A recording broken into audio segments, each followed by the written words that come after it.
Hey guys, welcome back to the channel and welcome back to part 3 on What If Ash Was Never Late. This will be a continuation in part 3 and hopefully you enjoy. So, here's the video. Once the smoke clears out, it's clearly which one of the Pokemon stands out first. Alakazam.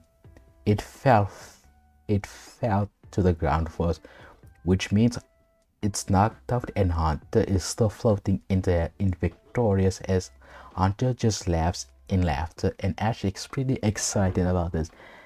And Erica is not once showing her cold face towards Ash. It's actually a bit of happy that this was probably the most fun battle she had in quite some time, which means that Ash doesn't need to give Hunter towards Sabrina, which means Ash gets to keep Hunter much more.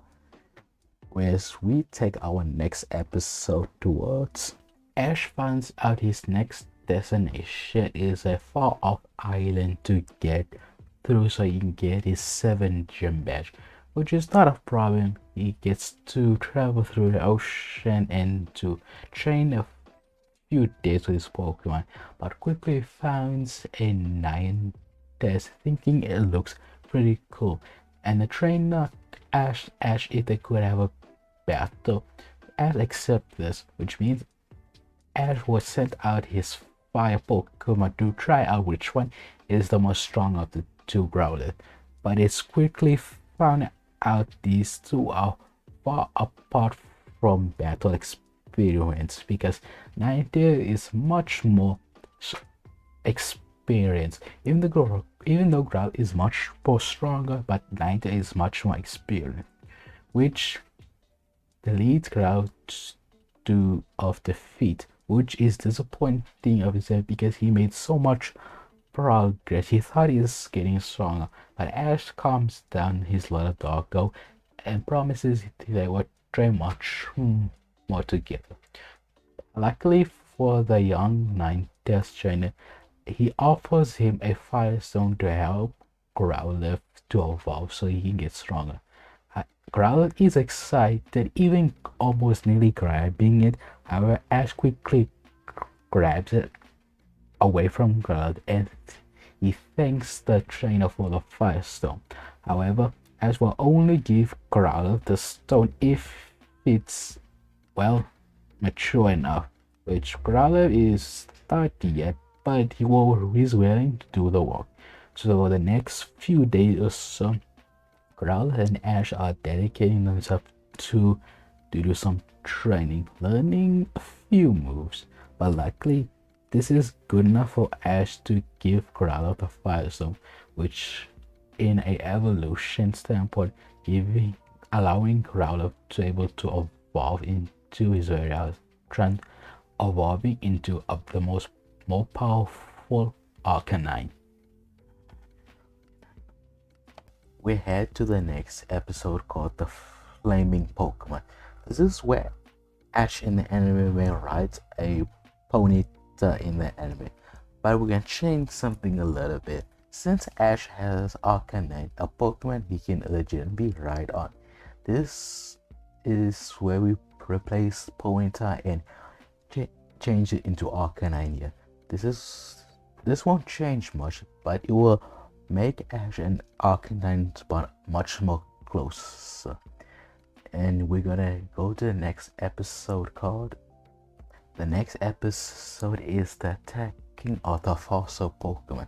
This is where Ash encounters a lot of trainers' mind to grab some fossils. This leads Ash to wanting to get a fossil. However, there are groups of trainers which are greedy, wanting to get much more. This leads them to want to unleash an explosion.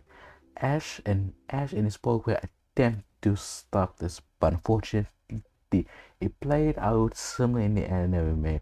Just get rid of Team Rocket being there and Ash being stuck on top, and this is where Ash encounters a bunch of wild fossil Pokemon like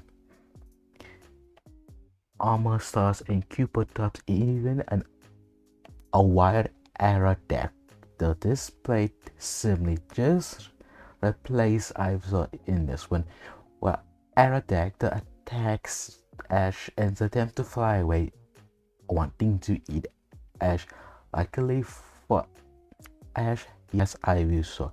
After seeing his trainer getting attacked by a wild Pokemon, this forces Ivysaur to get angry at the huge flying fossil, making fun of it. Even though it made fun of it, this isn't important for Ivysaur because the fact that his trainer is in danger sets off an evolution, allowing Ivysaur to evolve into the much powerful Venusaur and unleashing a powerful solar beam, hitting Aerodactyl in the chest, defeating him. Ash has an opportunity to catch a fossil Pokemon, which he does so, earning him a powerful Pokemon on his team. After catching a very powerful fossil Pokemon, however, his party members are full, so he chose Magmite to switch out since it knows that Magmite is pretty strong at this point, and it knows that Magmite doesn't need extra training at this point, which means that Ash should exchange Magmaton for Aerodactyl for the time being. However, Ash quickly realized he can't control it because Aerodactyl was in the ancient time, not knowing how to handle around humans in Pokemon in general, since it was focusing on survival, which means Ash has to introduce Aerodactyl to the human world. However, this doesn't lead Aerodactyl to listening Ash, which means Aerodactyl takes the place of Charizard in this point of the anime. But it's not impossible because Aerodactyl doesn't have any grudges against Ash, unlike Charizard, which means Aerodactyl is more willing to listen. But there's a measuring stick where he's willing to listen to Ash, and there's over time he won't, which means it's kind of like a 50-50 chances Arcanine might listen. So Ash has to quickly handle this fossil Pokemon for the time being. The next episode plays Riddle Me This. This is where Ash has made it to the volcano island, and it does take him much more than the original since Miss C isn't helping Ash solving riddles, and Ash is pretty dumb. So it took him quite a while, but he managed to get to Blaine. So Blaine versus Ash, it's going to be a 4-on-4. Blaine sends out Rapidash for this one, while Ash sends out Hunter for this one because it knows that seeing how fast Rapidash can be, so it makes sense for Ash to send out his fastest Pokemon that he had on him, which except for Aerodactyl, but he won't use him yet anyways. So it starts with Hunter unleashing a powerful Shadow Ball, but Rapidash easily able to avoid wave through the Shadow Ball and attacking Hunter with a powerful Flame Charge, which leads Rapidash to increase its speed in the battle, which is troubles for Ash because if Rapidash keeps doing that move over and over again, eventually it will outpace the Ghost type and unable to land a hit, which means Ash has no other choice but to use a high risk, high move Curse Attack, which does manage to hit but causing Hunter to cut down his health drastically, but luckily Rapidash won't keep dodging forever because eventually his health will wear down, knocking him off, And Blaine is in a sticky situation because knowing Rapid as most of his moves are normal attack and is unable to hit the ghost type boom, which means he has to heavily rely on Flame Charge just to get fast and do some damage on Hunter in the meantime, which is unfortunate for them because Hunter quickly use Shadow Punch, hiding in a shot and striking Rapid Dash in the shadows. But Blaine quickly retaliated with another Flame Charge, which the Rapid managed to took the hit and still tackle the Hunter into the ground. However, even though it's fast, it doesn't have a lot of health with the Rapid Dash species, which means that it is knocked out by Hunter's curse, which forced Blaine to return his defeated Rapid Dash. Blaine sends out his Ninetales to battle. However, Hunter is very tight and Ash is unsure that Hunter can keep going, but the little ghost still wants to battle. So Ash accepts his request and Hunter still battle, unleashing another powerful shadow ball towards the Ninetales. Blaine doesn't try to dodge this time. He sets up Sunny Day, getting the gym very soon, nearly blinding Ash and Hunter. However, Blaine then orders Ninetales to a powerful flamethrower directly at Hunter, and since flamethrower is boosted by Sunny Day, is able to knock out the ghost type, knocking on Hunter and forcing Ash to return and sending out his next Pokemon. Learning, Ash doesn't think too hard because obviously he's going to send out his water Pokemon Kingler to battle, and immediately he starts out with a powerful Crab Hammer. However, it does hit Ninetales, but unexpectedly it does less damage, which confuses Ash a bit. But Blaine points out it's because of Sunny Day. It makes fire type moves much more strong and weakens water type move, which Ash is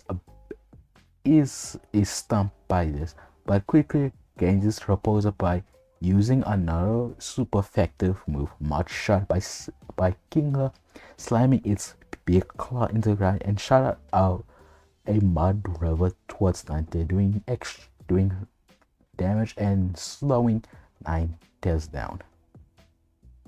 However, Blaine is not too worried, a bit especially, but Ash doesn't notice as Ash orders King to continue attack by using Hammer Arm, but unfortunately for Ash, Ninetales unfolds all of her tests and unleashing a powerful solar beam towards King, nearly knocking him out, doing heavy damage on the crab Pokemon, which Ash is surprised by the move because he knows solar beam takes a while to charge up.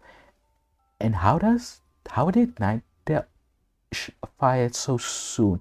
Then looks up to the side and figures out it has to do with Sunny Day. So he quickly recalls King, trying to avoid it from taking any more damage. So he sends out his best other option.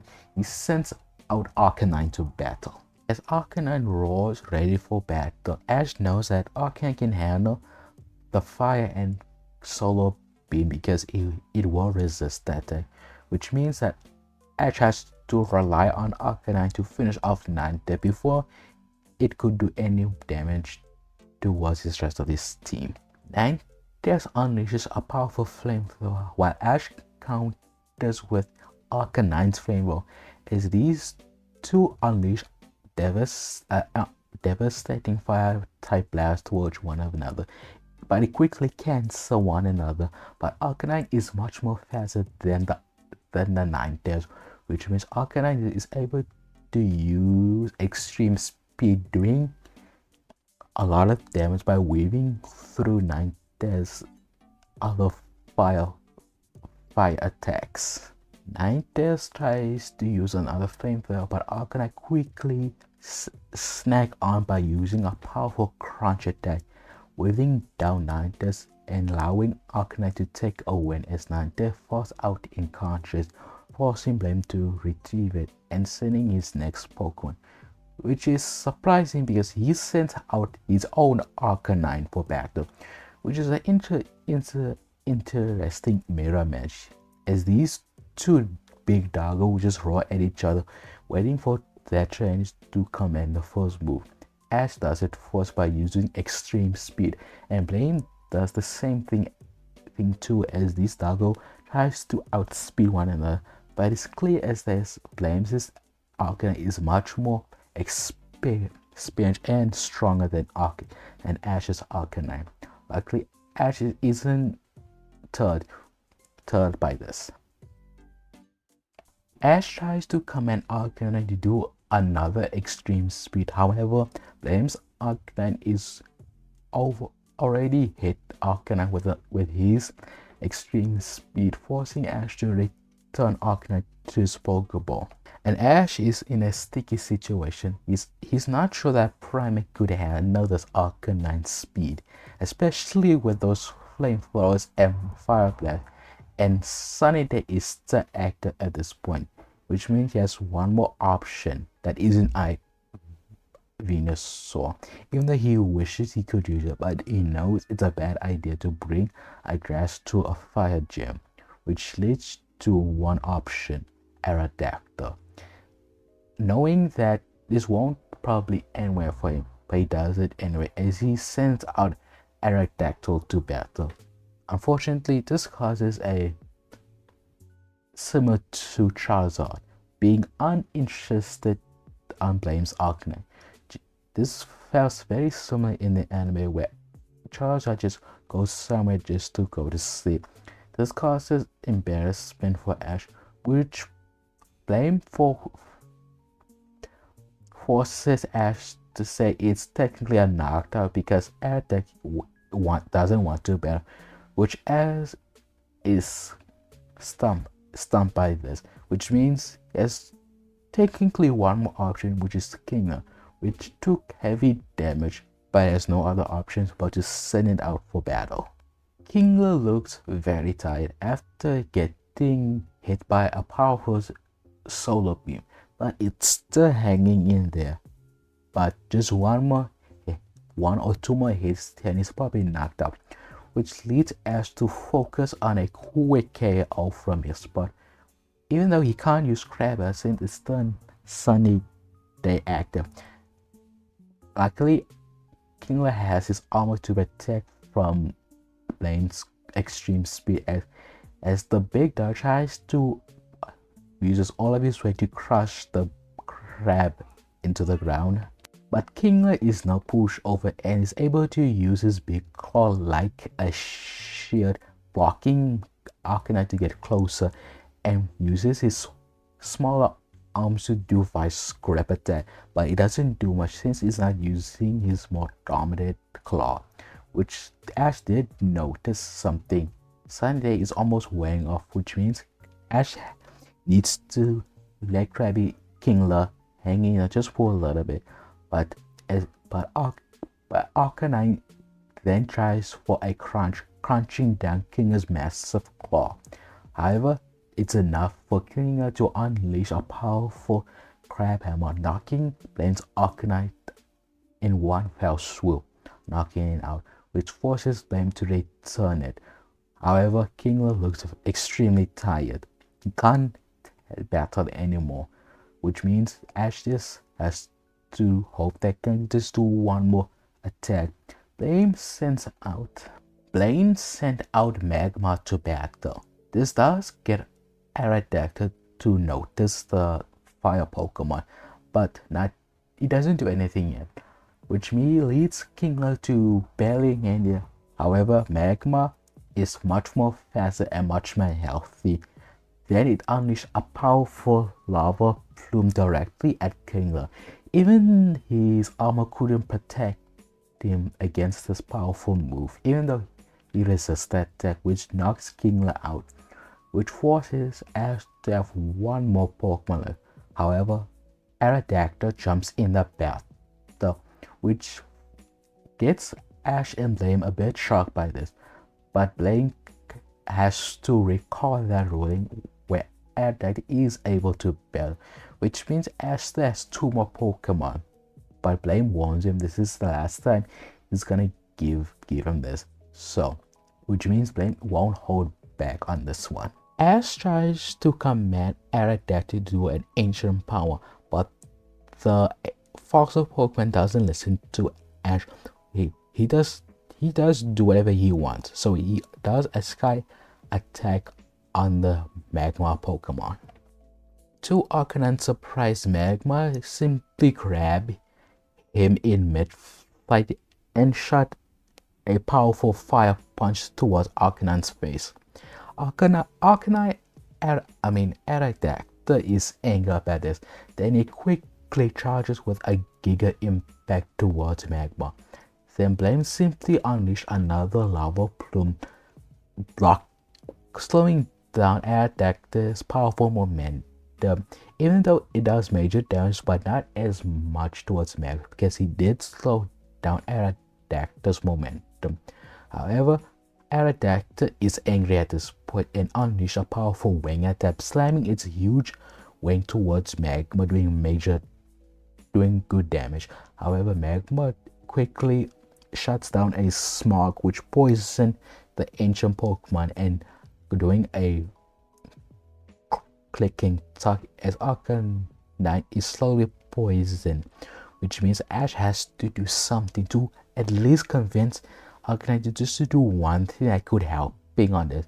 But Blaine won't give him this opportunity as he calls Magma to do another lava flume. But luckily, in a chance, Aerodactyl actually listens to Ash for the first time, which means Ash commands Aerodactyl to do a rock slide, which Aerodactyl slams his wings and causes an avalanche inside of the gym building. As Magma tries to unleash another powerful fire attack, all of a sudden he's been crushed down by a huge boulder, and Ash tries to command another attack, and Aerodactyl does listen as he does another Giga Impact, and this time the Magma cannot react in time and it gets hit by a powerful Giga Impact, which leads Ash to a victory against with 2 remaining Pokemon, which means Ash earns his fire badge. But for the first time in many of his Pokemon career, this one doesn't feel right, mainly because Aerodactyl doesn't listen to him and just felt like he just got lucky that one time Aerodactyl did listen to him. Even Blaine points this out, but luckily he noticed Ash is a talented trainer and shouldn't rely on Aerodactyl's waiting once in a while wanting to listen. So Ash takes this in heart and wants to help Aerodactyl to at least listen to him when it mattered the most. And this is where our journey begins. Go to the next journey as we enter battle aboard the SS Sand. This leads to Ash going back to the main maps after earning his 7th badge week. He goes to the SS Sand for an experience. But this follows similarly in the anime. But Ash doesn't have Butterfree, but he chose to battle Raticate with his Hunter. It goes pretty similarly as the old guy's surrenders, knowing that Hunter is much more powerful than his Raticate.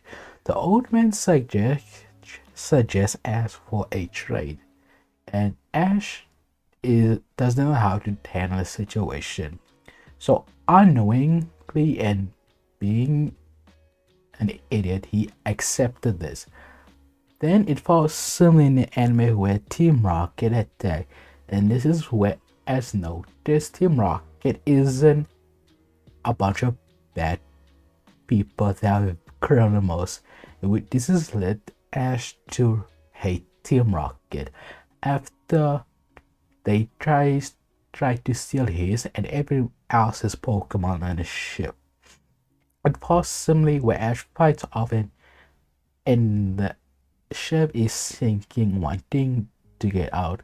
But like in the anime, Ash quickly changes his mind and goes back to the old guy, wanting to get Hunter back after felt like he betrayed Hunter's trust after just trading him without a kennel or without his consent. He felt this is where all the way at the very first part one, after the samurai told Ash how bad of a trainer it is, and this is getting back to him. He noticed he's being a bad trainer again, and he wants to get Hunter back. It falls similarly in the anime, where Ash managed to get back Hunter back. However, this extra time needs Ash getting stuck in the ship. Luckily, he has Kingler. He's sent out to help him get out of the water, but Kingler is better suited for a landing, not for actual water, because it's not suitable. Kingler is struggling to get Ash out of there. Luckily, one of his Pokemon popped out, and it showed not Hunter but Gengar in this place. With Gengar and Kingler helping Ash getting out of the ship, Ash managed to getting on a beach. After knowing Gengar helped him, Ash quickly apologizes. Gengar immediately feeling very bad, feeling how bad he treated Gengar by trading him away. But Gengar accepts for this as he just simply took Ash his and playing with it, which leads Ash smiling at this, which means this is where Ash gets to avoid getting almost sunk, and we can avoid the Iron Giant Pokemon episode, which means Ash hints off to his final badge. This is where Ash meets his final destination before he goes to the Indigo Lead. This is where Ash gets to the first city he ever been, but he couldn't challenge it because the gym leader is weirdly close. This is where we go to the episode, the Battle of the Badge. This is what Giovanni appears in the anime, but we miss an opportunity here for Giovanni against Ash. Luckily, we can change it here because I like it like that. So it begins pretty normally as Ash meets Gary out for the first time. He hasn't been seeing him since the beginning of his journey, and this is where Ash finds out a very powerful Pokemon known as Mewtwo. He easily managed to knock out every Gary's Pokemon out, which leaves Ash very scared, but at the same time excited. So he goes to the gym and meets the final boss per se in his journeys. This is where Giovanni meets Ash, and this is where Ash is the first time aware that Giovanni is the boss and the leader of Team Rocket. This is where pretty much gets angry at him and shocked at how did he become a gym leader. But Giovanni scoffs at this, changing the subject that does the boy still want his badge or not.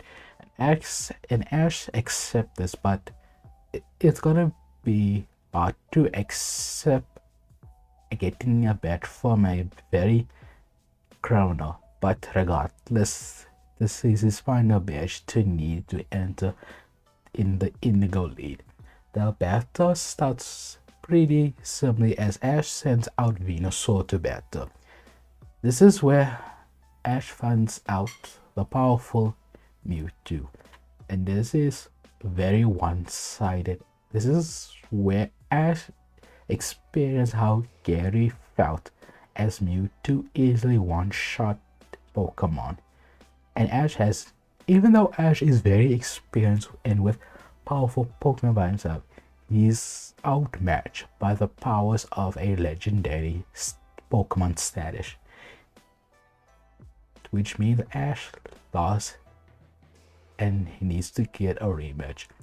Luckily, when Ash came to the Pokemon Center, this is where Ash gets his final training in. This is where he needs to perfect some of Ash's Pokemon, a bit more training. And then after some few days, and especially Aerodactyl, this is where Aerodactyl gets to not be angry at Ash, but actually listening him, which means that Aerodactyl, for the moment, can well listen to Ash for a certain point until he gets mad. This comes to the Indigo League where Ash challenges Giovanni for the rematch. Ash expecting Giovanni to bring out Mewtwo, but finds out that he sends out. This is going to be a 6-on-6 battle, which is the first time for the Ash boy, but he accepts this. So, expecting Giovanni to send out Mewtwo, but surprisingly, Giovanni sends out Dugtrio, and Ash is shocked by this, but he doesn't question this because he doesn't want to waste his perfect opportunity. So he sends out Aerodactyl. Since Dugtrio can't exactly hit Aerodactyl in the air, which leads Aerodactyl finishing off Dugtrio with a Sky Drop attack, landing a powerful hit, knocking Dugtrio out, but without any damage from the three-headed Pokemon side. Giovanni returns his Pokemon and sends out Nidoqueen to battle. This is much more a this is not a one-sided battle like the last time. This is where Nidoqueen unleashes a powerful ice beam, nearly freezing off Aerodactyl's wing, but doesn't give up as it unlocked himself with a powerful Giga Impact. Then Nidoqueen just grabs his head, trying to submit him to the ground, but luckily Aerodactyl had Ashes by himself, and Ash commands Aerodactyl to summon Ancient Power. As Aerodactyl do so, unleashing devastating Ancient Power towards Nidoqueen, even though it's unaffected by the Queen Pokemon. But unfortunately for Ash, this is where Aerodactyl gets a bit mad, and Ash attempts to command and move, but unfortunately at this point Aerodactyl is too mad and tries to do his own thing, which leads Aerodactyl to get much more damage from Nidoqueen's Sludge Bomb, which forces Ash to return Aerodactyl for the moment. So Ash has to send out Klinger for battle, and this is where these two powerful Pokemon, as Nidoqueen unleashes a powerful Ice Beam and Kingler unleashes a powerful Crab Hammer, as these two collide one another, cancelling each other's out.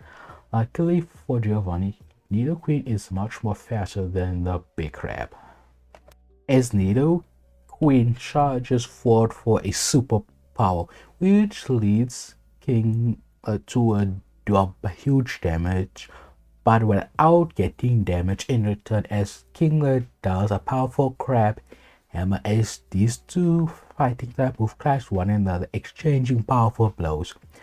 But Kingler is much more healthier and more ready for battle, as Nidoqueen is much more tiresome, which leads Ash to power up Kingler with Sword Dance, as the The crab powers up for a final attack, which leads Giovanni to call out Earth Power, unleashing a powerful ground explosion under Nido Kingler's feet. However, Kingler unsurprisingly uses his big claw to spring him up to the air, surprising Giovanni, and this is where Ash takes the opportunity for Kingler to do a powerful crab hammer, knocking the huge Pokemon off his feet, leaving Nido Queen unconscious, and forces Giovanni to return his Pokemon. Ash could return Kingler back, but he doesn't want to give up the attack boosting move. And besides, Kingler didn't took that much damage, but still took damage. Giovanni sent out Sand Slash to battle, and Sand Slash unleashes a powerful sandstorm, covering the battle with a sandstorm, which leads Kingler struggling to find the Pokemon, but Sand Slash is very comfortable in his condition as he digs through underground as he strikes Kingler with his powerful slash attack and using D to get under Kingler. But Kingler didn't get damaged without doing a move by his butt as he uses Hammer Arm to block the Sand Slash attack. And this is where Sand Slash goes for another dig, and Ash commands Kingler to wait for any movement. Unfortunately, Ash finds that he can't wait around as Sandstorm is dealing small damage to Kingler, which means Ash can't wait anymore until Kingler needs to do something. If he doesn't do anything, if Sandra doesn't finish off the Sandstorm world, as something erupts Kingler's underneath and quickly retaliates with another crab hammer, but it's barely hit by Sand Slash. It does hit, but just grazing off as Sand Slash does a devastating drill run, as Sand Slash knocks Kingler out for the meantime, which forces Ash to return Kingler back. Ash is unsure how to deal with this, but he knows that there's one Pokemon that could handle it, and he sends out Gengar for battle. Sandslash did took damage, but did 2 damage, which means Gengar needs to overwhelm him before he could move. Luckily for Ash, Gengar has his own way of and unleashing a powerful shadow ball towards Sand Slash. As then Gengar was fast enough to do a powerful shadow sneak going behind him, attacking him behind quickly. Giovanni has no other choice but to use Gyro Ball as Sasha goes into a ball-like state and rotating himself to do a powerful spinning attack, like a huge hit on Gengar. But luckily for the ghost type Pokemon, he managed to by the ball and a powerful sludge bomb after learning it from Venusaur, which even though it's not effective against the ground type, but it already took damage from Kingler, which managed to knock it out, which leads Ash with a knockdown with Gengar. As Giovanni is angry at this and sends out Purgeon to battle, which means Ash knows that Gengar's Shadow Ball won't do any effective against the large cat, which means Ash has to rely on Gengar's other move. But it doesn't matter because Purgeon quickly charges in as he uses Power Gem, unleashing his his gem in his forehead to unleash a powerful rock blast towards Gengar. Ash quickly attempts to return it. However, this is only a trap for Ash. As Persian quickly uses Pursuit, and it's a super effective and does more damage if a Pokemon tries to return back to its Pokemon, which means Ash, as soon as Ash tries to return Gengar, it's quickly knocked out in the battle, which leaves Gengar unconscious. This leaves Ash pretty surprised and just annoyingly returns Gengar and quickly sends out Primate to battle. Primate wants to immediately do close combat attack, but is quickly flinched by Persian's fake out attack, and then quickly uses U-turn, quickly attacking Primate using all of his body to wait, then quickly returns back to Giovanni's Pokeball, and this gives a pivot for Giovanni to send into Nidoking to battle. After getting hit and not getting a chance to land a hit against the large cat, this leads Primate pretty angry. Much more angry fact that it just quickly charged in with a powerful break, as Nidoking quickly counters Primate's fist as these two collide one another as they hold their fists together, trying to overpower one another. But luckily, Primate is much more faster than the larger Pokemon, which means Primate gets to sweep and knock down Nidoking, then quickly use Acrobatic to quickly move around Nidoking's large bomb attack and nearly using his feet and arms to hit Kingler in the head, which leads Kingler pretty mad and unleashes a powerful Thunderbolt, striking Primate.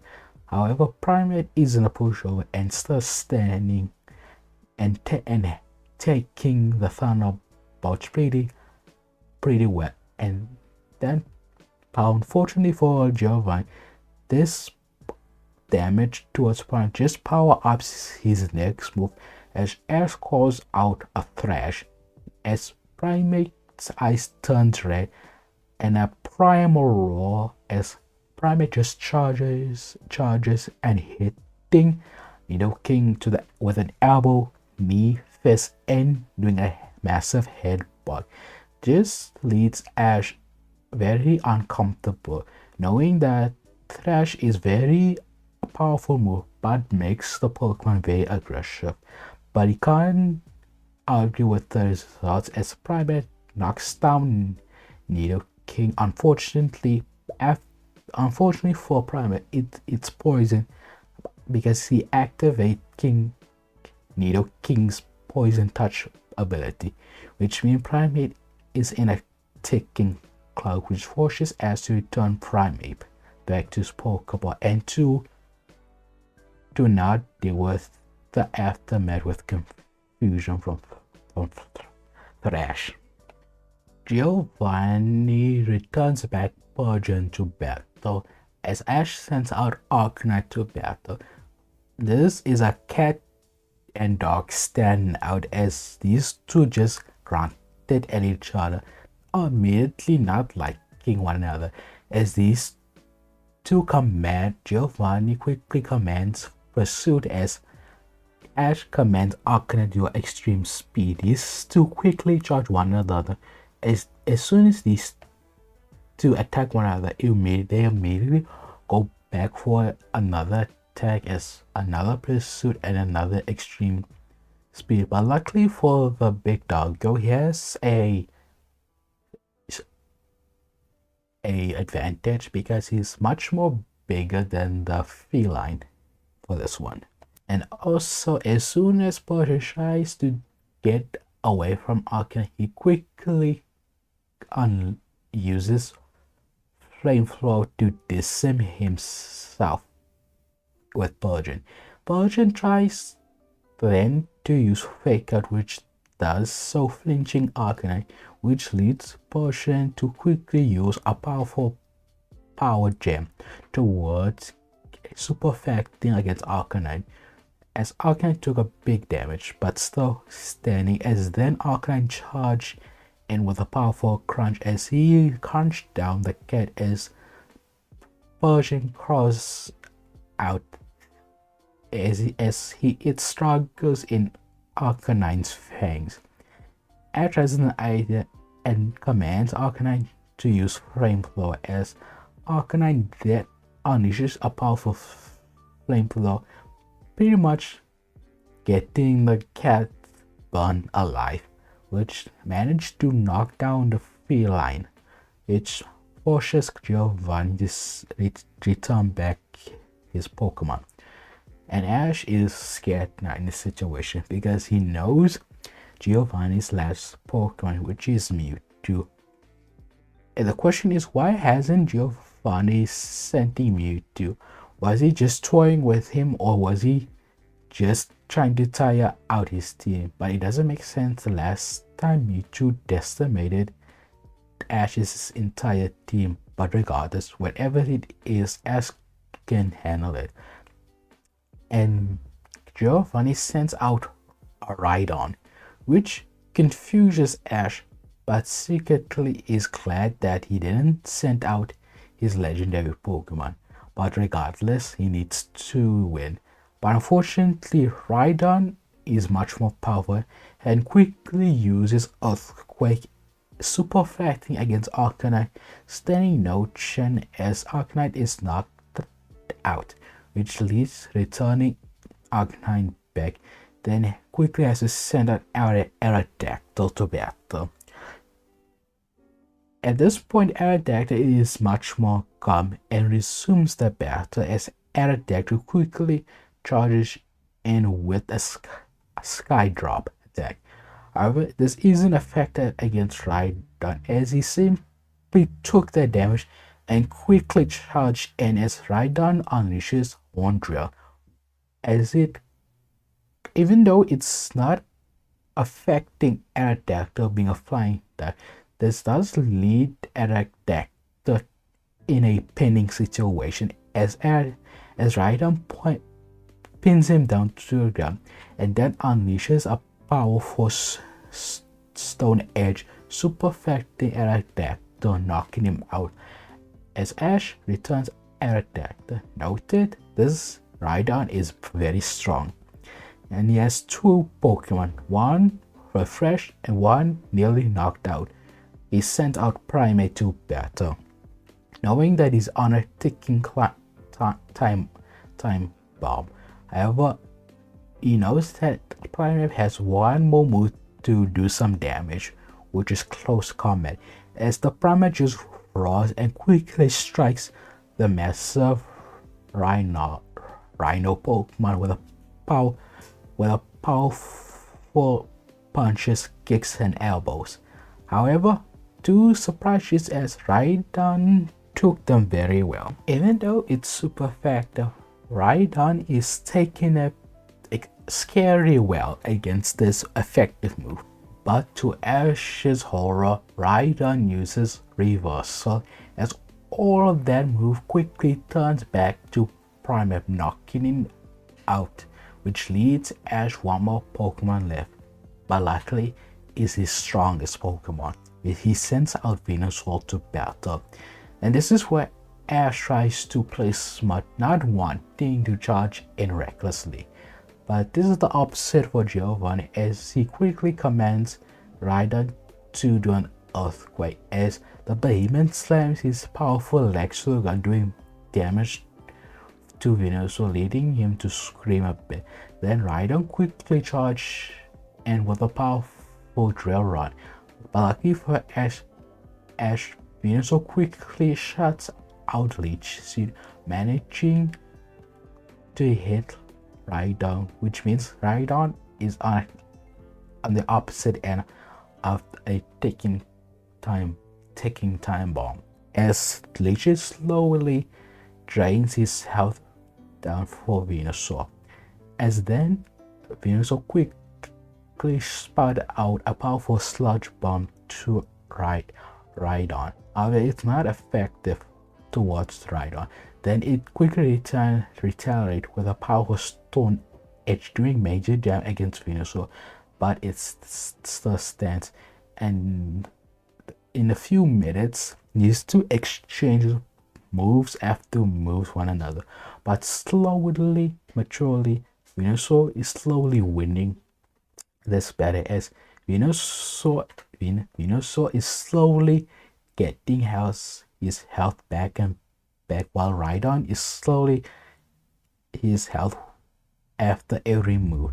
And Giovanni knows this and he needs to quickly end this, but he doesn't have any moves that could one-shot Venusaur, so he quickly has to rely on Rhydon's endurance for this.